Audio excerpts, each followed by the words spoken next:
हाय HS community, स्वागत है आप सबका आपके अपने चैनल हंग्री स्पिरिट्स में। हंग्री स्पिरिट्स देख रहे सारे दर्शकों का मैं अंजू शर्मा दिल से स्वागत करती हूँ। तो आ गई हूँ आपके रिव्यूज लेकर। बढ़िया बढ़िया रिव्यूज है और बहुत ही अच्छे तरीके से आपने अपनी बात को अपने शब्दों में कहा है, तो सुनना तो बनता है। तो सुनाती हूँ। पहले वही निवेदन, जिन्होंने अभी तक चैनल को सब्सक्राइब नहीं किया है कृपया कर लीजिए। साथ में दोस्तों बेल आइकॉन दबाइएगा ताकि आपको हमारे वीडियोस के नोटिफिकेशन मिलते रहें।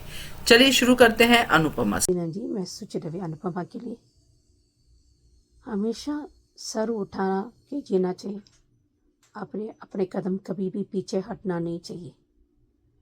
अगर हम सही हो अपने लिए आवाज़ उठाना चाहिए। जो इंसान खुद के लिए आवाज़ नहीं उठा पाते ना, तो दूसरों के लिए क्या ही कर सकते हैं। तो जिस तरह ये रजनी जैसा है तो बाप रे बाप, बार बार कहती गई, काश ये लड़की और भी कहती अनु को, तपनी की आंखें फटी की फटी रह जाए। मुझे कहीं ना कहीं क्या होता है ना, मेरा गट फीलिंग तो ये प्रेरणा ही अनु का साथ देगी। हाँ, गुस्सा होंगे राहियो प्रेम, इतनी बार कहा है कि इन्हें चौल के ऐसे बिना हाई फाई पढ़ के साइन मत कीजिए। हो सकता है कि वो जाएं, वो क्यों नहीं पढ़े, हाँ वो सही है, लेकिन बार बार इंडिकेशंस होती है। जो हिंदी के पेपर गलत हो गया, कोई भी लैंग्वेज आए, वो कैसे कर सकती है? खुद का वकील तो होना चाहिए ना। देखो, अब दोस्ती अलग, पॉलिटिशियन अलग। जो दोस्ती का ठीक से नहीं मान गई वो क्या होगा? इतनी वो शादी भी क्रिएट करेंगे। और उसने कहा ना ही भारती ने सुना समझी, ना राही समझ पाएगी, ना ही अनफॉर्चुनेटली अनु इतना अनुभव के बावजूद भी वो नहीं समझ पाई। अभी देखते हैं कैसे हो जाता है। लेकिन ये भी है कि पराग की वो दुविधा में है। पराग को मालूम है कि ये सब सही है, नहीं जा रहा है, अनु का कोई गलती नहीं है। उसको पता था ये धोखा दिया है। तो दरअसल हाँ, अनु का विश्वास करना इतना अंधा विश्वास, उसके एक ही गलती थी, बाकी सब ने। हाँ, उसे पढ़ना चाहिए था। अंग्रेज मैं नहीं कर सकती, वो जानबूझ कर क्यों अंग्रेज करना है? कि क्या ना, जब इतना अब विश्वास हो जाते हैं ना, तो कई बार क्या होता है कि अंधा वही अंधा हो जाता है, अंधा भक्त हो जाते हैं। ये मैं विश्वास एक पल में विश्वास कर देते हैं, जो एक्शन से हो जाते हैं कि वो बचा रही है, कमिश्नर से बात करती है। हाँ, ये तो खुद ही ये शादी भी फ्रॉड है, 420 किया है, और ये भी है, और बार बार गुड्डी कह रही है। तो है, अभी उसके लिए लड़ाई होगी, क्योंकि उसने बेवकूफ़ पना मैनिपुलेट किया था उसको नहीं, क्योंकि वो बोली है, बहुत सुलझा इंसान है, स्मार्ट है। लेकिन कई बार क्या होता है, आपके खुद के नेचर आप ही के अगेंस्ट हो जाते हैं, तो इसलिए ये सब हुआ है। पर इट सीम्स वो रास्ते पे तो आएंगे, तो और फिर से मोटिवा उस पर अच्छा लगाएंगे, और फिर उसको तो मौका मिलता ही है। बस हर जगह में होता है। उसको पता है कि वो तो कुछ तो गड़बड़ होने वाला है, मैं रास्ते पे आ जाऊंगा, उसके डर लग रहा है, इसलिए ये सब हो रहा है। देखते हैं कैसे लड़ाई आगे को हो गई होगी, देखते हैं। हेलो अंजू जी, आपको और मेरी सारी फ्रेंड्स को मेरा नमस्ते। आज के शो में मैं जैसे अनुपमा और ये जैसे जैसे मीडिया वालों को जवाब देके और उन पे लगे है ना, उनको ये बोल के बिना सच जाने किसी पे इल्ज़ाम नहीं लगाए। जो भी अनुपमा के डायलॉग थे, रजनी के, बाकी के लोगों के थे डायलॉग कि इतने सालों से जानते हैं, और ये जो भी थे, उसके बावजूद इन लोग पुलिस स्टेशन गए, वहाँ पे उनको पता चला। यहाँ मैं जस्सी के लिए बोलूँगी कि जस्सी बिना किसी गलती के फंस गई। हाँ, हम जस्सी को प्रैक्टिकल बोलते हैं कि प्रैक्टिकल सोचती है, वो प्रैक्टिकल ही है, लड़की प्रैक्टिकली ये सोचती है, अपने लिए सोचती है। पर यहाँ अनुपमा जब से उन लोगों की लाइफ में आई, तब से जस्सी के नेचर में भी हमने बदला। वो भारती से बहुत प्यार करती है। यहाँ जैसे चाहती तो बता सकती थी, किसी और को भी बता सकती थी, पर यहाँ अगर किसी और को पता चलता तो शायद शादी में हलचल मच जाती है, गड़बड़। तो उसको जो उस समय लगा, पहली बात है कि पाखी को लेके जाना था क्योंकि वो उसकी माँ है और बहुत उछलती भी है ना पाखी। पर यहाँ मैं बोलूँगी इसलिए पाखी को नहीं बोला कि पाखी को बोलती। जस्सी इतना तो जान ही गई है और अच्छे से जानती है कि पाखी को पता थी तो पाखी मम्मी मम्मी करके अनुपमा को ही बोलती। और अनुपमा का शादी में रहना बहुत इम्पोर्टेंट था, ये अच्छे से जानती है कि भारती का कन्यादान, भारती का शादी यानी अनुपमा के या तो ना, तो वहाँ कितना ज़रूरी है। अनुपमा अगर वहाँ नहीं होती तो सब कुछ हिल जाता, ये अच्छे से जानती है, इसलिए उसने खुद चली गई, कुछ ना सोचते हुए, कुछ ये ना करते हुए। तो गलती तो की, बट इमोशनली वो ऐसा किया। उसको भी क्या पता था कि मेरा यानी नहीं सोचता इंसान ना, नहीं सोचता। जब कुछ हमारे साथ गलत होने वाला था ना, तो बोलते हैं ना भगवान बुद्धि पलटा देता है, होना ही रहता। जो कुछ होना है, होनी को कोई नहीं डाल सकता। उसके साथ वो होना था। भारती जस्सी फंसने वाली ही थी, इसलिए जस्सी के दिमाग में ये आया ही नहीं कि मैं क्या कर सकती हूँ, पुलिस को मैं कैसे रोक सकती हूँ, कैसे समझा सकती हूँ, क्या हूँ मैं, है ना। तो यहाँ ऐसा लगा मुझे, क्योंकि वो उसके लिए भारती की शादी इम्पोर्टेंट थी। भारती की शादी 2 बार है, एक बार शादी टूट गई, पति यानी एक बार डिवोर्स हो गया, दूसरी बार शादी होते होते टूट गई। तो यहाँ वो इमोशनली उसने वो डिसीजन लिया। खैर यहाँ आज का था कि जो यानी बहुत खुश हो रही है भाई, रजनी बहुत खुश हो रही है कि अनुपमा, जैसे अनुपमा का चाल वालों ने विरोध किया और कहा कि ये जैसी और ये इस मोहल्ले में रहने लायक नहीं, अनुपमा ने सबका मुंह तोड़ जवाब दिया, चप्पल से मारना भी चुका, तो अनुपमा ने झेल ली चप्पल हाथ में। पर यहाँ बहुत खुश हो रही है रजनी और कह रही है कि इस लंगड़ी घोड़ी पे मैंने बहुत टाइम वेस्ट किया, ये चाल वाले तो एक ही झटके में इसका विश्वास टूट गया। पर ये भीड़ है, कभी इधर तो कभी उधर, जहाँ उनको लगा उन्होंने वो लोगों की बातें सुनी बातों पे विश्वास करके उन्होंने एक्शन ले लिया। फिर अनुपमा समझाएगी, फिर वो अनुपमा के साइड हो जाएगी, फिर अनुपमा का कुछ गलत दिखेगा तो फिर वो ऐसी, यानी भीड़ ऐसी होती है, लोग ऐसे होते हैं। तो इसमें ये जो रजनी इतना उछल रही है ना, पर तेरे साथ जो होने वाला है ना, जितना भी हंस ले बेटा, तेरे साथ भी गलत होगा। आज माना किसी को समझ में नहीं आ रहा है, राही का शक बहुत गहरा होते जा रहा है, उसको सही में लग रहा है। पर अब क्या करें ना, क्योंकि उसने भी पास्ट में अपनी माँ पर अविश्वास किया, ये किया, इसलिए अब वो इसकी प्रेरणा की बातों पे प्रेम विश्वास नहीं कर रहा है। यानी गलत हो सकता है, ये ऐसा नहीं हो सकता, जो भी उसका है। तब ये जो हम पास्ट करते हैं ना, इस वजह से क्या होता है कि हम चाह कर भी स्ट्रांगली कुछ सोच नहीं पाते, कर नहीं पाते, वो सब हो रहा है राही के साथ। अब यहाँ पे वसुंधरा शादियों की फोटो देख रही है, उधर पराग भी देख रहा है। पराग परेशान है, पराग छुपा रहा है क्योंकि पराग ने बहुत कुछ दाव पे लगा दिया। अब यहाँ गौतम आ गया पेड़े लेके, गुड न्यूज़ लेके आ गया कि वो सही हो गई अनुपमा की, तो खुश हो गया वह पराग। पर ये खुशी ज़्यादा देर तक नहीं है, तेरा अपना ही प्यार तुझे डुबाएगा, वो खुद तो डूबेगी रजनी साथ में पराग को लेके भी डूबेगी, क्योंकि पराग सोच रहा है कि गलत नहीं करना चाहता, फिर भी पता तो चल गया ना कि अनुपमा है, और जहाँ अनुपमा है वहाँ गलत नहीं है, ये अच्छे से जानता है। आज उसने ये भी कहा कि अनुपमा जी ऐसा नहीं है, मैं जानता हूँ, तो अनुपमा वहाँ भी गलत नहीं है, ये भी समझना चाहिए। ऐसी जगह अपना सबको दाव पे लगाने का क्या ही मतलब है। सिवाय रजनी, अब रजनी इतने सालों से कहा थे, वो एक नेता है, ये बात पराग ने भी नहीं भूलनी चाहिए कि वो एक राजनीति में नेता है। इतने दिनों बाद उसमें इतना चेंज आया, उसे कहा भी था कि पहली वाली रजनी नहीं रही, तो और वो भी दोस्त को धोखा दे रही है ना, वो भी तो अपने दोस्त को धोखा ही दे रही है, तो ये समझना चाहिए। पर लुटेगी दुनिया, तो कोठारियों की भी लुटेगी। यहाँ तो अशोक को बहुत अच्छे से आज किंजल ने लताड़ा, वो भी अच्छा लगा सीन। पर बापूजी के लिए बुरा लगा, बापूजी बाकेले की इस उम्र में भी क्या क्या देखना पड़ रहा है। आज उन्होंने कहा कि चैन से जीने भी नहीं देते, तो चैन तो तुम्हारे बेटे ने भी छीना था, है ना। ये नसीब में ऐसे, तब अगर ये जो बड़े लोग होते हैं ना, ये थोड़ा शुरू से स्ट्रांग रहते हैं या फिर शुरू से अपने हाथ में बागडोर रखते, अपने हाथ में डिसीजन रखते, तो शायद ऐसा वक्त नहीं आता। पर नहीं, बापूजी ने भी पास में गलतियाँ की, अब भुगतना तो सबको पड़ेगा, इनकी औलादे, इनका आईना है। तो देखते हैं अभी अनुपमा का भाषण रहेगा। अनुपमा, अब रजनी का सच अनुपमा के सामने कैसे आता है, टूटेगी तो, क्योंकि दोस्त धोखा दे रही है। अब अनुपमा का क्या ही बोलूं यार, मैं ना अनुपमा के लिए बोलना जितना भी बोलो ना थोड़ा अजीब से लगता है कि श्रुति जो इतना विश्वास था अनुज को संभाला, छोटी को संभाला, उसने भी तो धोखा ही दिया।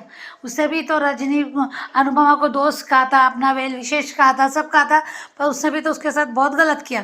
तो यहाँ पर हर किसी से क्यों, बचपन की दोस्ती, अभी उसके लाइफ में कितने लोग आए, हम साथ में स्कूल में पढ़ते, सब अच्छे रहते, उस समय बच्चे होते तो सब अच्छे रहते, पर बिगड़ जाते।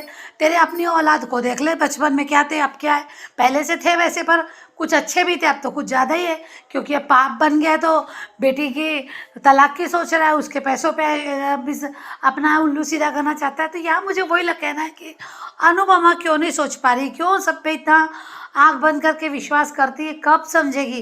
मुझे तो लगता है अनुपमा के कुंडली में बहुत ही बड़ा वाला कालसर भी हो गया भाई, जो बार बार इसको एक नाग आके डसती रहता है, कभी नागिन तो कभी नाग डसती रहता है।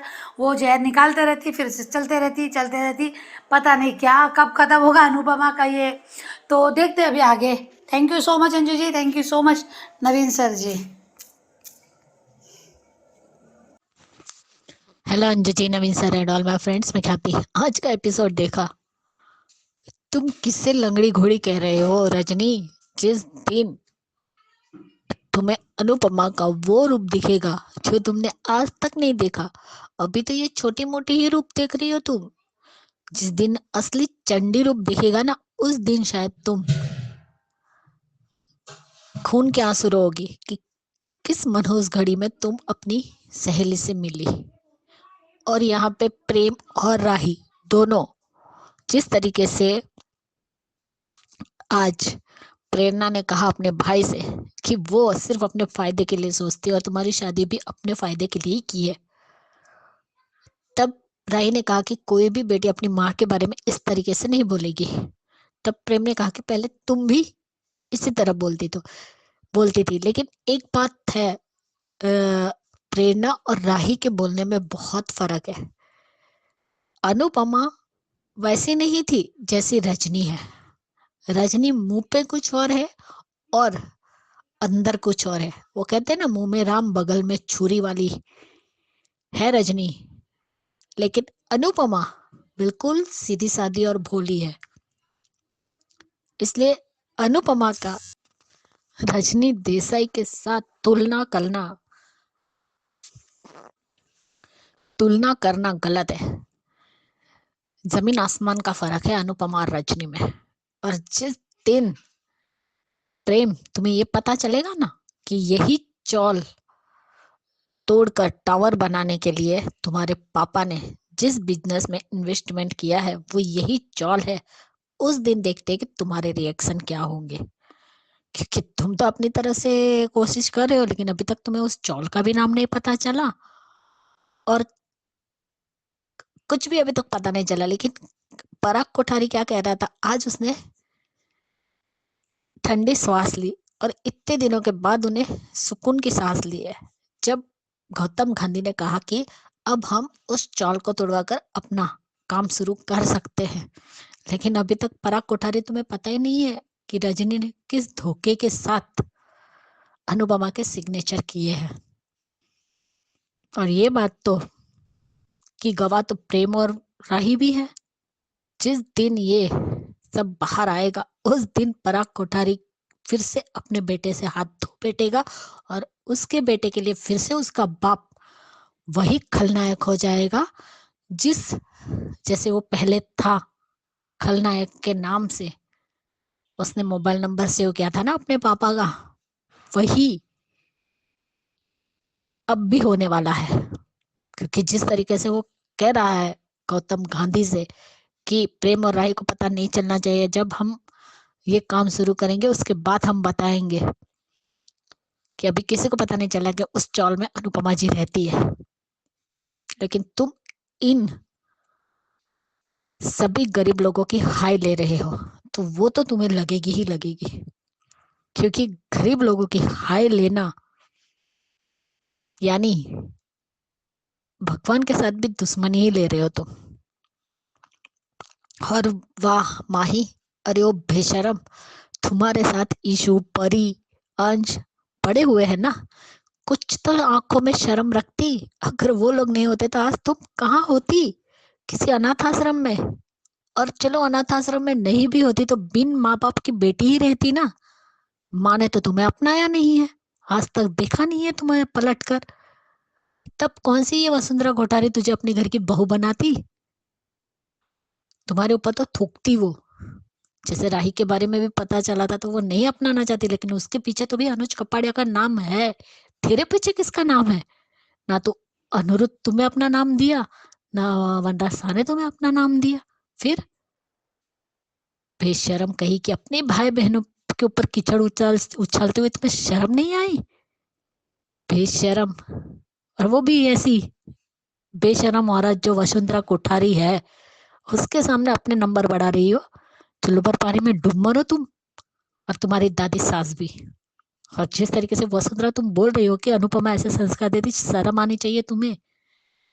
उम्र में बड़ी हो, धूप में बाल सुखाए क्या तुमने जो ऐसी घटिया बातें और चीप बातें कर रही हो? चलो पराग कोठारी को इतनी तो अकल आई कि वो ऐसा नहीं कर सकती। अनुपमा जी ऐसी नहीं है। शर्म करो पराग कोठारी, तुम भी। तुम ही थे ना जो लाचार बाप की तरह बाहर बैठ के रो रहे थे, और यही अनुपमा थी जिसने तुम्हें सांत्वना दी थी और तुम्हारा वो दर्द देखा था। शर्म आनी चाहिए तुम लोगों को। पैसे वाले हो तो गरीब लोगों को कीड़े मकोड़े समझ रहे हो क्या? शर्म से डूब मरो। और यही हाल रजनी का भी एक दिन होगा, क्योंकि उसी की बेटी उसके खिलाफ खड़ी होगी। और मैं भी चाहती हूँ कि अब तो उसकी बेटी वो पेपर्स देखे और एन मौके पर ये चौल ही ना टूटे। पेपर गायब हो जाए या जल जाए, कुछ भी हो, लेकिन प्रेरणा अनुपमा का ही साथ देगी। जिस तरीके से आप कहा ना कि सांता जैसे माँ बहुत नसीब वालों को मिलती है, ऐसे भी होते हैं जो दूसरों के लिए जीते हैं, और कोई ऐसे भी होते हैं जो दूसरों के लिए करते हैं। लेकिन मेरी माँ सिर्फ अपने बारे में सोचती है। और उसने नींबू पानी दिया राही को। बहुत अच्छा सीन था, वो सही समझाया, इसलिए तो शक हुआ। लेकिन फिर भी शक का इलाज तो कोई है नहीं, क्योंकि पेपर ऑलरेडी साइन हो चुके हैं। और कितनी घटिया है ये न्यूज़ वाले, मीडिया वाले। कुछ तो शर्म करो। एक लड़की के चरित्र पर उंगली उठा रहे हो, खुद एक औरत होकर। शर्म आनी चाहिए। बात की खाल निकालनी तुम जैसे मीडिया वालों को बहुत अच्छे से आती है। कुछ नहीं भी होगा वहां भी मुद्दा खड़े कर दोगे और कह रहे हो कि प्रोसिक्यूशन का धंधा करते हैं यहाँ चौल वाले। अगर ऐसा ही होता तो ऐसी चौल रहती क्यों? सब लोग बंगले बना कर रहते। बहुत बढ़िया और मुंह तोड़ जवाब दिया है। अब कल और मजा आएगा। और बहुत अच्छे से भी समझाया है उन लड़कियों को कि घर से भागना नहीं चाहिए। माँ बाप जो कहते हैं वो सपने देखो, लेकिन अपने माँ बाप की उंगली पकड़ के भी रखो। सपने देखना गलत नहीं है, लेकिन इस तरीके से भागना और ऐसे गलत जगह फंसना गलत है। और ये सारा किया कराया रजनी देसाई का ही है। देखते हेलो एचएस मेंबर्स, मैं अंजू मिस्त्री। मैंने 2:58 पे एपिसोड ख़त्म किया है और मैं ऑडियो भेज रही हूँ।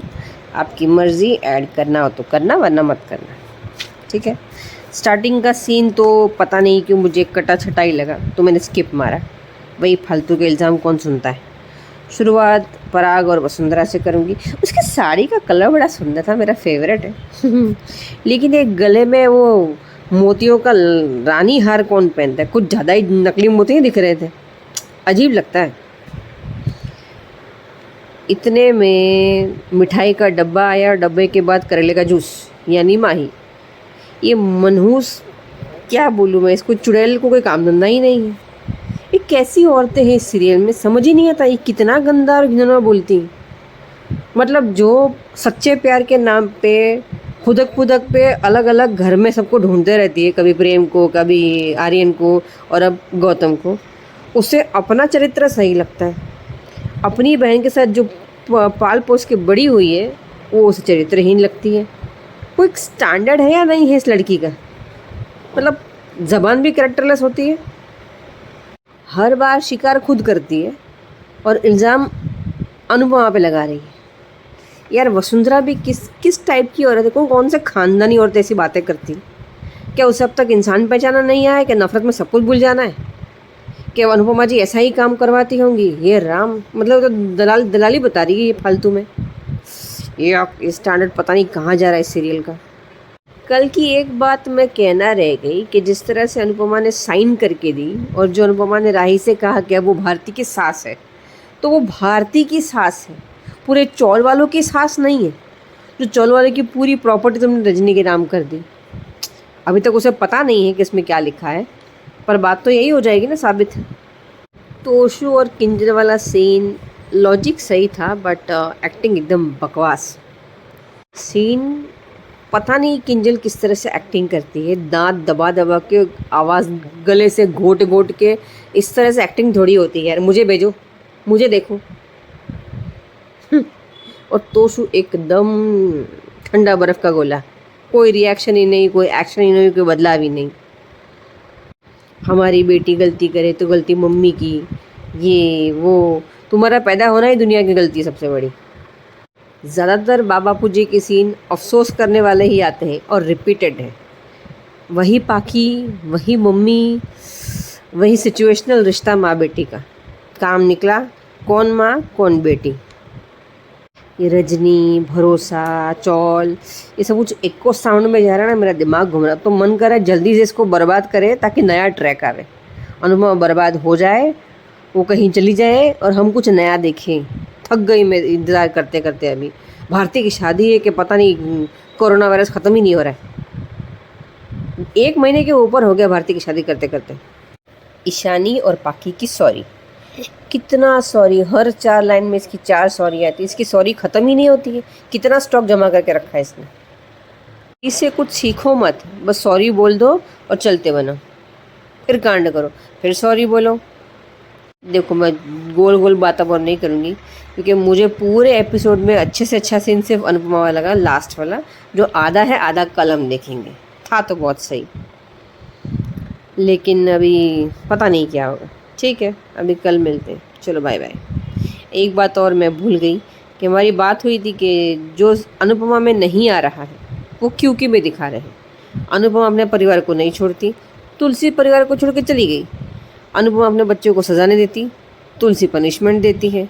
अनुपमा अपने बच्चों को लायक नहीं बनाती, तुलसी तो काम वालों को भी लायक बना देती, एमएलए बन जाती, सॉरी मेयर बन जाती है ना। और क्या था, बिजनेस वूमन अनुपमा नहीं बनती, तुलसी बन गई। इसलिए मैं कहती हूँ कि हमारे ऑडियो बहुत काम लगते हैं, बस अनुपमा वाले ही काम नहीं लेते। ठीक है, अभी क्या बोलूँ आगे समझ नहीं आ रहा मुझे। चलिए कल मिलते हैं, बाय बाय।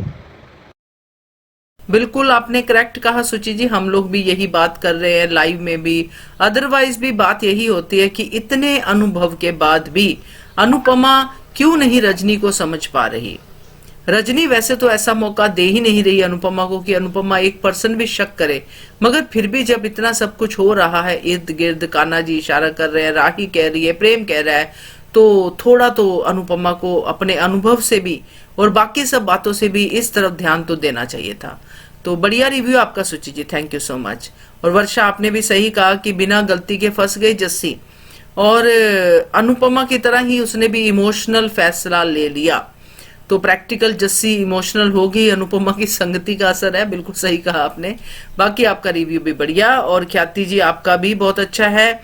आपने जो कहा है प्रेरणा और राही के बारे में कि प्रेरणा और राही के बोलने में बहुत फर्क है, बिल्कुल आपने सही कहा है, क्योंकि अनुपमा और रजनी में फर्क है। रजनी वही है जो प्रेरणा कह रही है, मगर राही जो कहती थी वो अनुपमा बिल्कुल भी नहीं थी। तो बढ़िया रिव्यू आपका भी, थैंक यू सो मच आप सबके रिव्यूज के लिए। अब सुनते हैं सुचि जी का और ख्याति जी का रिव्यू, ये रिश्ता क्या कहलाता है को लेकर। नमस्ते अंजू जी, राम जी, मैं सुचि रवि। ये रिश्ता क्या कहलाता है के लिए very sorry to say that इस बचाव अपने लिए वो पौधा फम लाने के चक्कर में सही गलत की पहचान भूल गया है। लगता है ये एक्टिंग करें, मुझे कहीं ना कहीं उस पिता पर विश्वास नहीं है और छानबीन करना चाहिए। जैसे अनुपमा पे अंधविश्वास की पूरे आविश हो, जैसे वो है वही यहाँ पर बार बार भी करेगा, और इस चक्कर के प्रॉब्लम्स में सही को गलत को सही करने के बजाय अरमान पर एक दूसरे से दूर हो सकते हैं। तो हम जीत चाहे तुम क्यों ऐसा करें, ये आएगा। हाँ, अभी क्रिसमस ये सब करें, पर उसके साथ माधव जी अबीर का साथ नहीं छोड़ेंगे और अबीर भी समझाएंगे और क्यारा भी समझेंगे। ये नाम समझने वाली विद्या एज यूजुअल करेगी, कुछ तो गड़बड़ है। तो यही उस चक्कर में ये होगा, अनजाने में हुई गलती को वो सीधा करने में यही है, क्योंकि वो गलती से भी गलती करना नहीं चाहती है। तो क्योंकि बेकसूर कभी भी दंड नहीं दिया जाए, है ना, दंड नहीं देना चाहिए, है ना, इसके चक्कर में ये सब हो रहा है। देखते हैं आगे कैसा वो ठीक करते हैं। Hello Anju ji, Naveen sir and all my friends, मैं ख्याति। आज का एपिसोड देखा, बहुत बढ़िया था, लेकिन जो केस अरमान ने लिया है वो बहुत गलत है। जिस दिन वो ये केस जीतेगा उसी दिन अबीरा को फोन भी आएगा। तब वो जो हमें प्रीकेप में भी दिखाया कि तुमने बहुत बड़ी गलती कर दी है। पहले अच्छे से जान लेते, जांच पड़ताल करते, उसके बाद केस हाथ में लेते। तुमने वो किया है जो आज तक पौधदार फार्म में कभी नहीं हुआ। गलत के खिलाफ तुमने केस लड़ा और वो जीता है, जबकि तुम्हारे फॉर्म के लोग सच्चाई में बिलीव करते हैं।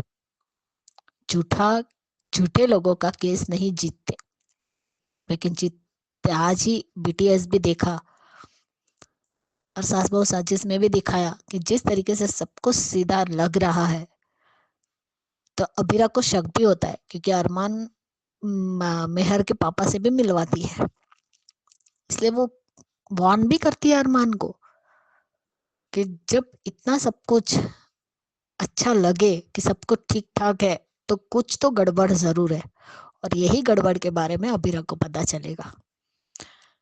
और इसीलिए वो बोल रही है कि तुमने बहुत गलत किया। जब तुम्हें पता चलेगा तो पता नहीं तुम्हारा हाल क्या होगा, क्योंकि मैं अभी भी कहती हूँ कि मेहर की ही गलती है, उस आदमी ने कुछ नहीं किया होगा, लेकिन उसने सारा इल्जाम उस पर लगा दिया और खुद को विक्टिम बना दिया। लेकिन आज बहुत बढ़िया सीन था। अरमान एक बात के पीछे पड़ जाता है तो उसे ना फैमिली की फिक्र रहती है, ना अपनी बेटी की फिक्र रहती है, ना अपनी पत्नी की फिक्र रहती है। अब उतना तो उसे क्या कि वो आधा एक घंटा तक नहीं निकाल सकता अपनी बेटी के लिए। वहीं रहना, वहीं खाना भेज रही है तुम। उसको केक भी अरमान के बिना खाना नहीं था अबीरा को, इसलिए वो केक भी लेके गई उसके लिए, लेकिन उसने खुद नहीं खाया। एक बाइट तक अबीरा को नहीं खिलाई। उसने ये तक नहीं सोचा कि अबीरा ने खाया या नहीं खाया। यानी एक पागलों के समान धुन सवार हो गई अरमान पर कि उसे केस जीतना है और अपनी फार्म वापस लेनी है। मानती हो फार्म वापस लेनी चाहिए, लेकिन उसके लिए खाना पीना, अपने रिश्तों को तो नहीं भूलना चाहिए ना, अपनी पत्नी बेटी को तो नहीं भूलना चाहिए।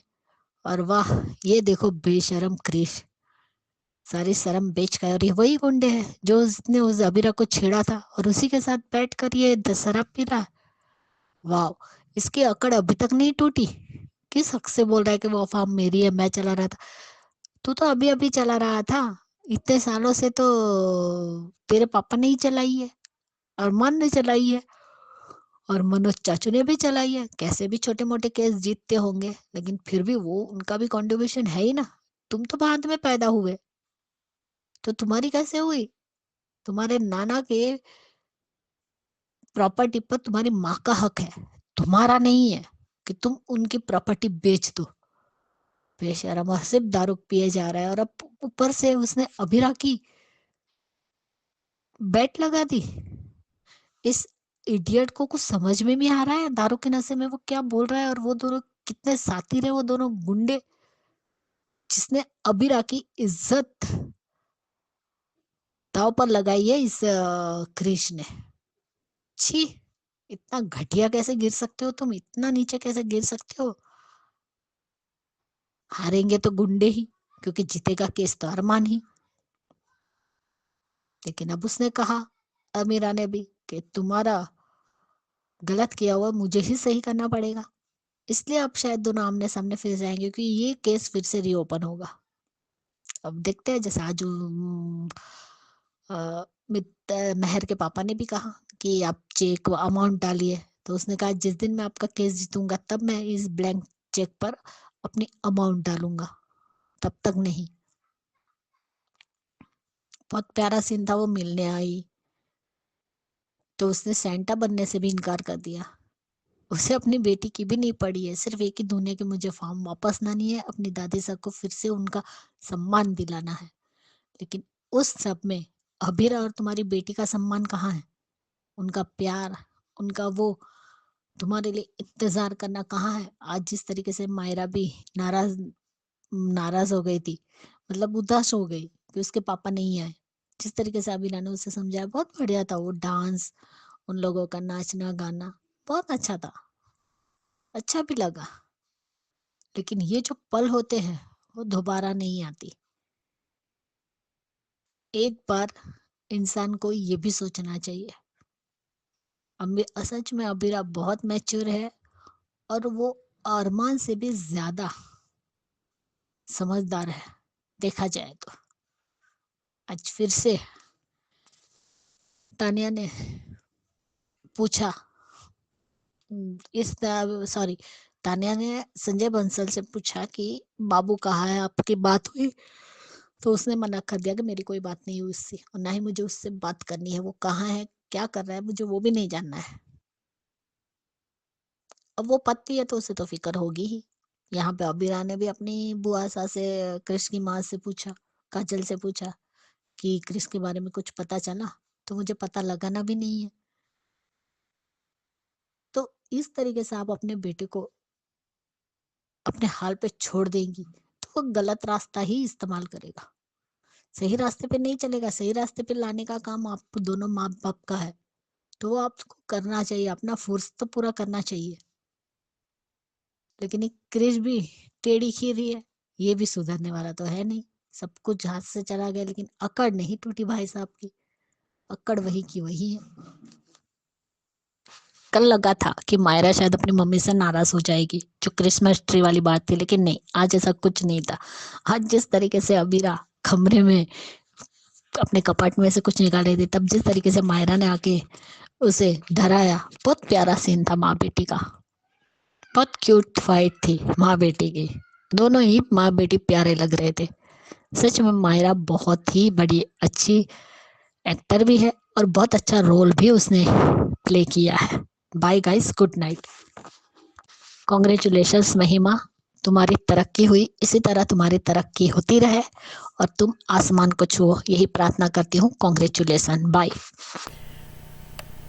बिल्कुल करेक्ट है सुचि जी आपकी बात कि अरमान सही गलत की पहचान भूल गया है।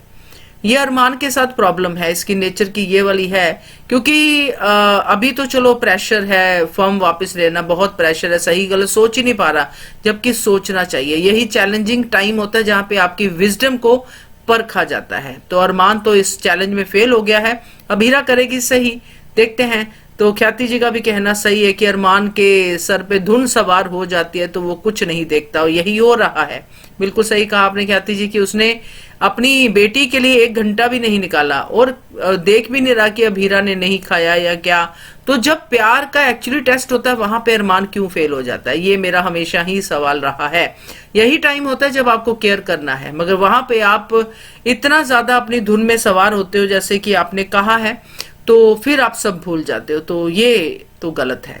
तो बढ़िया रिव्यूज आपके, और आगे सुनते हैं सुचि जी का रिव्यू, क्योंकि सास भी कभी बहू थी पे। नमस्ते अंजना जी, मैं सुच रवि, क्योंकि सांस सीज़न 2 जो बहुत अच्छा लगा कि गाइडेंस की वजह से किस तरह ये लड़कियां इम्प्लीमेंट किया था जो भी आइडिया था बिजनेस के लिए, क्योंकि अपने ट्रेडिश के ज़रिया नाच के इम्प्रेस करके तभी इम्प्रेस हो सकता है, क्योंकि अपनी कल्चर भी नहीं छोड़ा। और आप जिस तरह वो ड्रेस किया, जो क्लोथिंग उन्होंने कपड़े बनाए थे, वो भी इस एक 2 in 1। तो इसके ज़रिए से मीर भी इम्प्रेस हो गया था। लेकिन जब बात बात पे वजह से केले के अंदर सुई चुगाते ना, इसलिए वो ताना दे दे के मार रहा है, भिगो भिगो के मार रहा है नैना को। और तीसरी बात की सी अंगद से बता रही, तू खुशी से मारी, वो पैर नहीं कर पाई वृंदा। तो उसको जाहिर सी बात है कंप्लेन तुलसी के दूसरा नाम भी बनता है, तो तुलसी ने चोर चोर नहीं किया। देखो, अगर आपको मैं समझती हूँ, लेकिन कई बार क्या होता है ना, आप एक ही शहर में आप दिख जाते हो तो भूल नहीं पाती, तो इसलिए अपने आत्मसम्मान के लिए वो छोड़ना पड़ा। बच्चे तो बड़े थे, कांटेक्ट में रह सकते थे, लेकिन कई बार क्या होता है ना, खुद पे पैरों पे खड़े हो जाए। वो इसलिए चिट्ठी छोड़ कर गई थी, इसलिए उन्होंने कहा उसको गुस्सा था बंदा को, उसका पता था क्यों ऐसा हुआ था।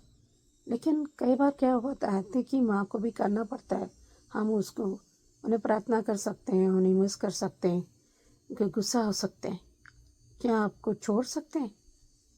नहीं ना। उसी तरह जिस तरह वो किया था, अभी आगे और देखेंगे, ये तो दिवाली निकल जाएंगे। ये वेरानिका बड़ी सुनने में आया है कि तुलसी मदद करेगी, वो गाइड करेंगे कैसे करना है। ये देखो, नियत और कर्म अच्छा हो तो सब कुछ हो जाता है। देखते हैं किस तरह आगे लेके जाते हैं। बिल्कुल सही कहा सुचि जी आपने कि भिगो भिगो के नोयना को मार रहा है मिहिर। बिल्कुल सही हो। केले वाली एग्जाम्पल भी अच्छी है, सुई चुभोने वाली। बढ़िया review, thank you so much. तो ये थे दोस्तों आज के रिव्यूज, कैसे लगे आपको जरूर कमेंट करके बताइएगा। देखते रहिए channel hungry spirits. Thank you so much. Subscribe to our channel by clicking the subscribe button. Click the bell button and enjoy the latest uploads from our channel.